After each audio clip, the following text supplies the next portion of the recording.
Welcome back. So in this video we're going to learn how to find simple interest. So simple interest is interest earned when a loan or investment is repaid in lump sum. The formula to solve for simple interest is P times R times T. P stands for principal. This is the amount that was borrowed or invested. R stands for rate. This is the percent of the principal paid as interest per period. And T stands for time. Now the rate and the time must be expressed using the same unit. For example, if time is expressed in terms of year, rate should also be annually. So let's solve this question using the formula. Question reads, find the interest earned on a 3-year investment of $6,000 at 4.5% interest. So here your principal is 6,000, time is 3 years, and rate is 4.5%. So using the formula, our P is 6,000 multiplied by rate. And so rate, we're going to get rid of the percent sign.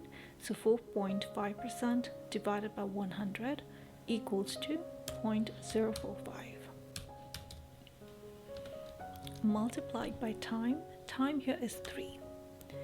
So in your calculator, you should get 810.